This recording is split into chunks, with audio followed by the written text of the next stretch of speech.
It's time for more Common Knowledge, the show where I take a look at 10 common Magic the Gathering cards and tell you if they're any good in the Pauper format or not. Let's not waste any time. I want to see some I was going to say some cardboard and some Magic cards. I was going to try to say a lot of things at the same time. Invigorating Falls is a card we did a while ago, but I definitely remember it because I remember this Rebecca art. Good job, Rebecca. I'm not going to count this, but we are going to at least talk about it. Invigorating Falls is 2 and double green for a sorcery. You gain life equal to the number of creature cards in all graveyards. Not great. Cards that only gain life never feel that good. 4 mana feels like a lot of mana.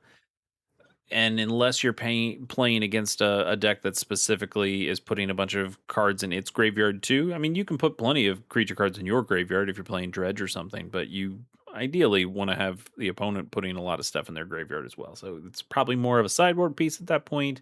The only gaining life also would only make it a sideboard piece, and I don't think it's good enough to bring in on any real specific opponent, even the ones that are putting a bunch of creatures in their graveyard. I think you can just do better from a life gain perspective. If you want to see pure life gain cards that show up in the Pauper format, it's really just Weather the Storm, and that can gain you a ton of life and also only costs 2 mana and can copy itself a bunch because it's a storm card. You can find the right time where Weather the Storm can gain you 12, 15, or 12. Yeah, 15. Yeah, 12, 15 goes in goes in factors, multiples. Jesus, goes in multiples of 3. So you can gain lots of life with that card, but you're paying half as much as what this costs. You're paying it at instant speed instead of sorcery speed like this.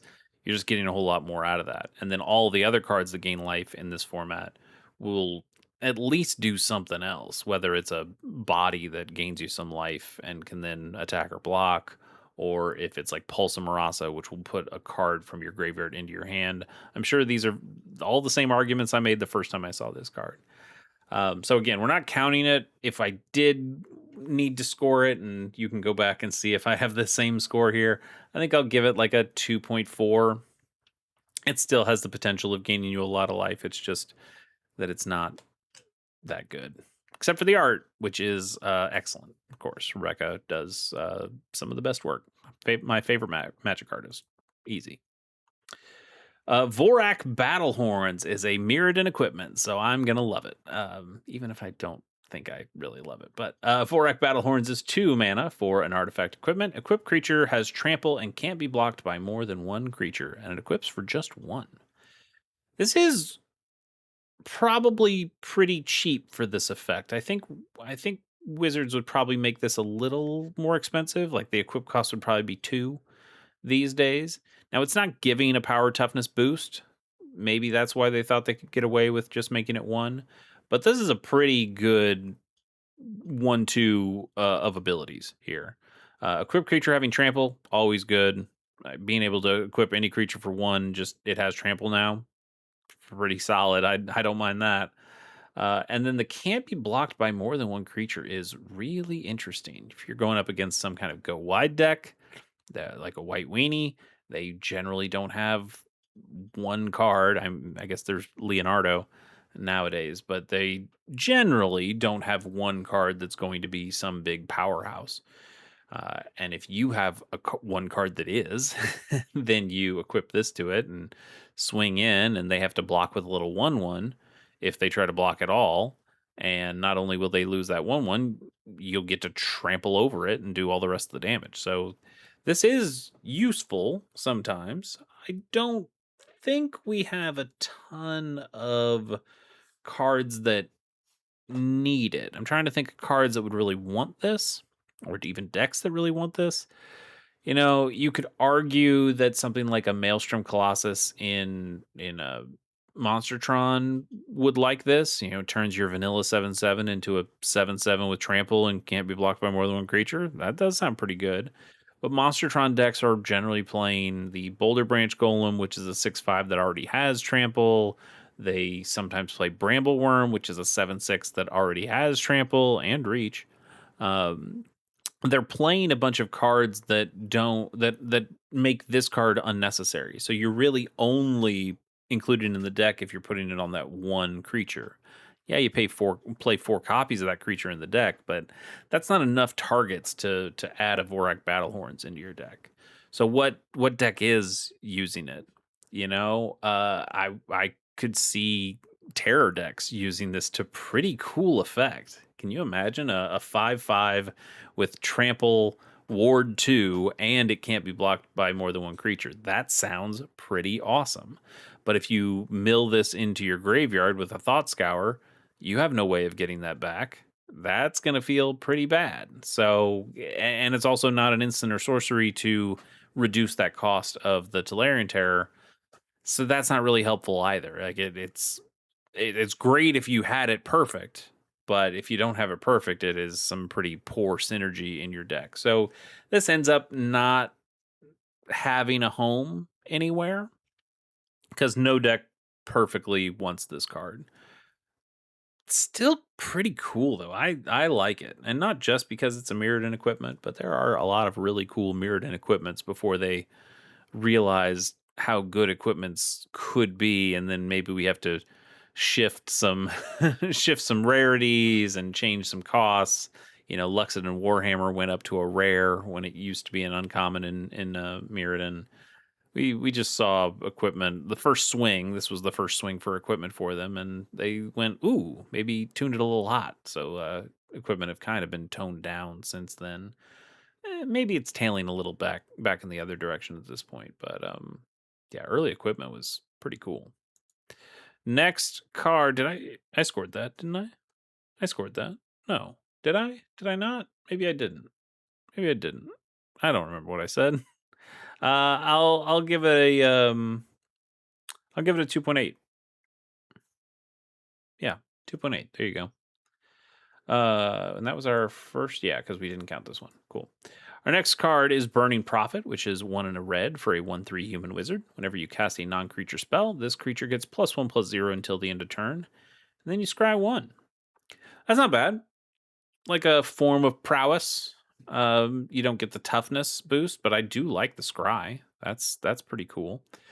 The problem is we just have better cards. Is this better than a Kessig Flame Breather? No. Flame Breather does the damage regardless. You don't even have to swing in with it. Is this better than a Gutter Snipe? Absolutely not. Gutter Snipe also doesn't have to tap. No, doesn't have to attack to do the damage. Now you're not getting the scries from those other cards, but I would argue that I'd rather just take the guaranteed damage than a couple scries. Still pretty cool though. I think this would make like a really good low powered cube card, or if you are going for some kind of red madness but Pauper commander deck, maybe this shows up as another semi copy of Kessig Flame Breather, a roundabout one. But it's got some cool abilities, even if I don't think those abilities are quite good enough to really make the cut in the Pauper format. Um, I'm still gonna like it. I'm still gonna like it, and that means a score of, I don't know, like a 3.1. I think I could give this 3.1 and be happy with it. Undead Minotaur is 2 and a black for a 2/3 zombie Minotaur. That's it. They power crept my boys. They power crept Scathe Zombies, which is a 2 and a black for a 2/2. Come on, Wizards, what are you doing? How could you be so rude to the classic Scathe Zombies? Scathe Zombies is a classic, but I think it's classic because it's bad, right? We all kind of know that it's not a very good card.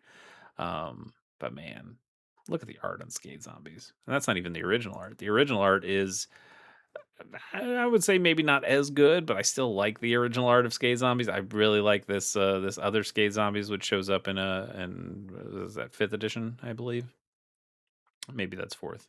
I think that's 5th. Yeah, Scathe Zombies is, I like Scathe Zombies. I do. Anyway, this is just a better Scathe Zombies. It's got an extra creature type on it. It's got an extra point of toughness.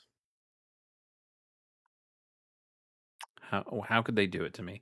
So I would give Scathe Zombies a bad score. I'd give it like a 1.5 1.6, but I'd be happy about it, Like, oh, look at you, 1.6. You suck, but I love you. Undead Minotaur, controversial here. I'm gonna give it a 1.5, which I know it should be better than Skate Zombies. But I like Skate Zombies. I don't like this. I don't, I don't like this at all. So it gets a 1.5 despite being a strictly better card. That's bias, baby. That is putting my thumb on the scale, and I won't apologize for it. That's my opinion. You can write letters if you want, but that's what I'm saying. Bog Rats is a single black mana for a 1/1 rat, and this creature can't be blocked by walls. Well, that's pretty terrible, isn't it? That is just wholly terrible. 1.2.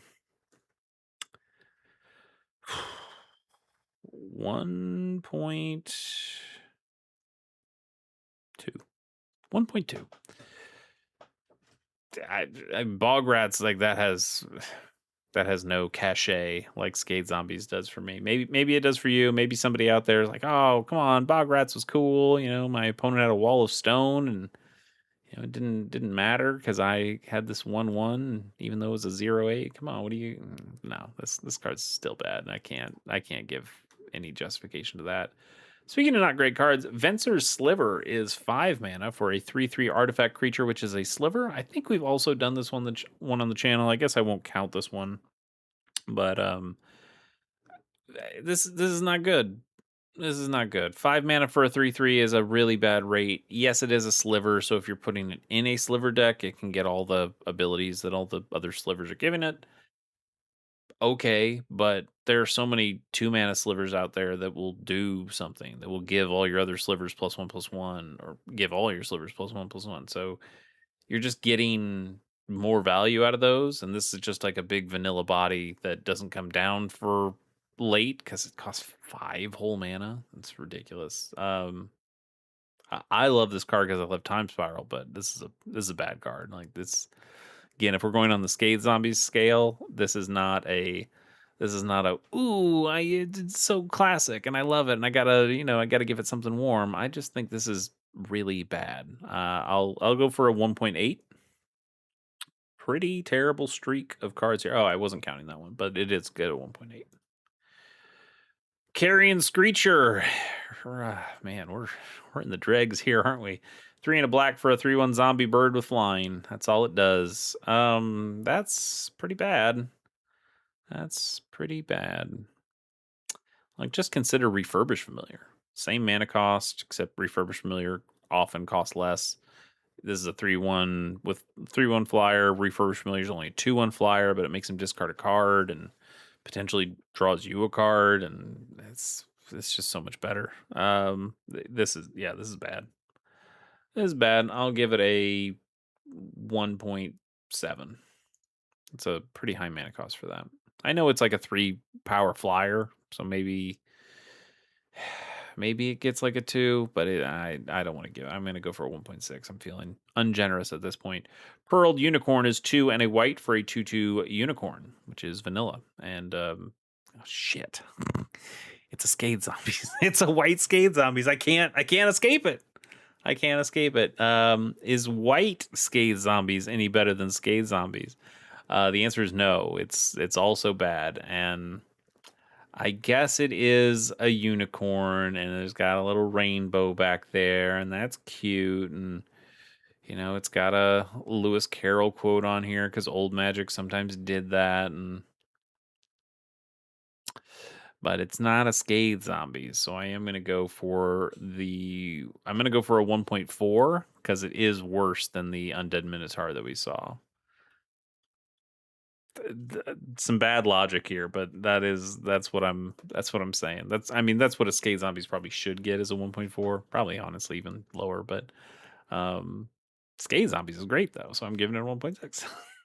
Next card is Sig Icebreakers, which is 2 and a black for a 2/3 zombie. When this creature enters, each player discards a card. This is also kind of a Skate Zombies. Yeah, well, I mean, it's like an Undead Minotaur, right? At least it has an enters trigger, It is each player discards a card, which each player does include you. So this is a real downside for you sometimes, unless you're building a madness deck or a deck that specifically has things that it wants to discard, like a sneaky snacker or something like that. I guess, but you know, again, it's just an undead minotaur. This is also bad. I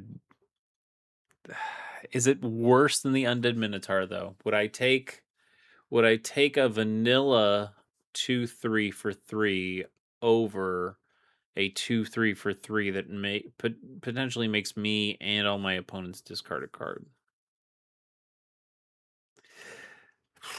I guess this is better. I'll give it a 1.6. I know nobody cares. I don't even care, but I care enough that I need to think about that. Red Cliffs Armada. All right, we're back. I mean, not back to good cards, but at least to a Portal 3 Kingdoms card, so I can be happy. This is $10.88 for an uncommon that has now been downshifted because they realize, man, these cards are terrible. Red Cliffs Armada is 4 and a blue for a 5/4 human soldier, and this creature can attack unless defending player controls an island. Oh boy, that's so bad.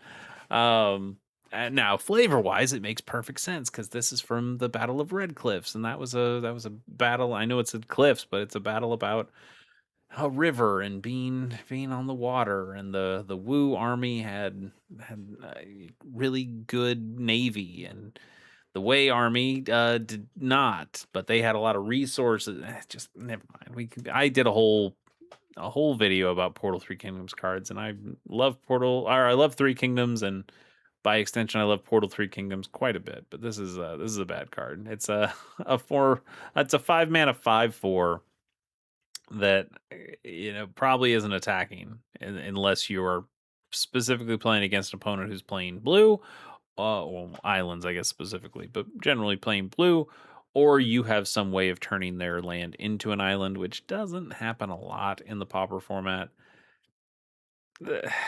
It is a decently statted creature for a blue creature card, but that downside is just too hard to ignore. This is a bad card, and it will get a 1.2.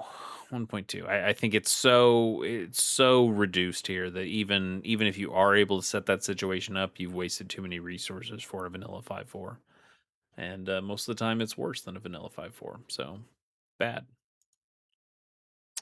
Goblin Smuggler is 2 and it's gonna keep happening. It's gonna keep happening. 2 and a red for a 2/2 Goblin Rogue with haste. You can tap it, and another target creature with power 2 or less can't be blocked this turn. In the grand scheme of things, this is a good Skate Zombie. It's still a 3 mana 2/2. That's Skate Zombies. Oh, I can't believe it just keeps happening. But this guy having haste makes a big deal. Being able to swing the turn it comes in is good. Also, being able to use its ability, which it has, when the turn it comes down, is also good. And this is a halfway decent ability. I don't mind making another target creature with power 2 or less not be able to be blocked this turn. If you know that this guy can't get in for damage, at least you can tap it to give another creature a chance to do damage. And if you can do damage with this creature, then you just swing in. You don't use the ability. That's okay too. And maybe the creature with power 2 or less has some kind of extra ability. Maybe it has a combat damage trigger or an attacks trigger, or something that gives it a little bit of extra value when it connects, and this makes it safer for those creatures to connect. That's not bad. That's not bad. This is a useful card. Costs too much. I don't really want to pay 3 mana for this effect. I really don't want to pay 3 mana for a 2/2 that is generally just going to tap itself to have another effect happen. That feels like it's a waste of my mana. Like at that point, I feel like I should have just been able to pay 2 mana, and this should be like a 1/2 or something, and I should just get that cheaper because I'm not really going to use that point of power, that extra point of power, for much of anything. Um, that's my feeling on it. I don't love this card, but when all you're getting are scathe zombies, this looks pretty darn good, I guess. I'll go for a 2.4. God, that seems too high, but I'm gonna go with a 2.4. I do like the art on this one too. This is our last official card of the day. It's Deduce. Deduce is good. It's a good card. Probably should see more play. In fact, I feel like we just talked about it recently. I don't know. I think I am going to count this one though. Deduce is 1 and a blue for an instant. Draw a card and then investigate, which means you create a clue token. And a clue token, as we know, is an artifact that has a pay 2, sacrifice that token, and draw a card. So that for 2 mana, you get to draw a card immediately at instant speed. Not terrible. Not the best, but not terrible. And then you get a clue token, which you can crack whenever you want and get another card. So this is kind of, it's not exactly 2 mana to draw 2 cards because you do have to pay to crack the clue. I wouldn't really call it pay 4 mana to draw 2 cards either, even though that's closer to being true. But the clue token matters because there are lots of decks out there that care about artifacts. And so this being able to produce an artifact while also replacing itself with a drawn card. And then that artifact you can then do other things with, whether you are sacrificing it to something like Fanatical Offering and drawing a couple of cards off it, or cracking it at a later date, or just using it for affinity stuff and having another artifact on the field to, affect your refurbished familiars or whatever that you might be also playing in the deck. I think Deduce is pretty good. I would play Deduce over playing a Think Twice, which seems like a relatively similar card. Think Twice, we can pull it up here. But Think Twice, 2 mana to draw a card, but then it has flashback for 3 mana. So now you're paying 5 mana to draw 2 cards. I think Deduce is overall just a better card than that. But Deduce doesn't have this anime version, if that matters to you. Still $25 for that. It's like I kind of do want the anime version. I don't know why. But I'm not paying $25 for a card I think is kind of bad. I will pay 16 cents for a card that I think is generally all right. And even these, I actually do really like that Mystical Archive one. These Mystical Archive ones, the Japanese ones, are okay too, I guess. But anyway, not important. Deduce, solid card. Doesn't really see any play. The decks that you might think would play it, like a Mono Blue Terror, just have so many other cards that can do more stuff, can either draw you more cards or put more cards in your graveyard than this. Affinity doesn't play this. They have Thoughtcast and things like that are just way more efficient at drawing you cards. So like what deck really wants it? None of them really. But I think this is still a pretty solid effect, and I want to give it a relatively solid score for that. I'm going to give it a 3.1, and we'll do a bonus card before we call it a day. Bonus card is Crab Apple Cohort, which is 4 and a green for... God, that also keeps happening episode after episode.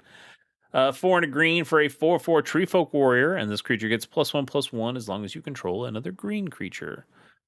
So, is this better than an Avenging Hunter? No, it's not. 5 mana 4/4. That's vanilla. That's not gonna feel great. Now it could be a 5 mana 5/5 if you control another green creature. That's pretty easy to do, whether it's a Saproline or a Llanowar Elf or whatever. Pretty easy to find another green creature in your green deck.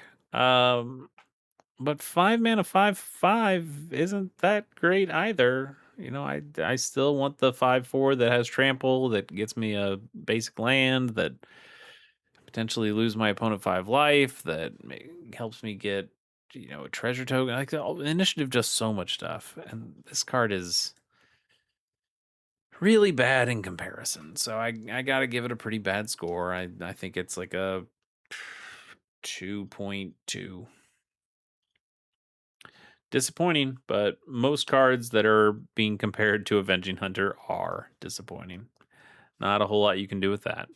Kind of a bummer to end on, but that's where I'll leave you. I will see you tomorrow.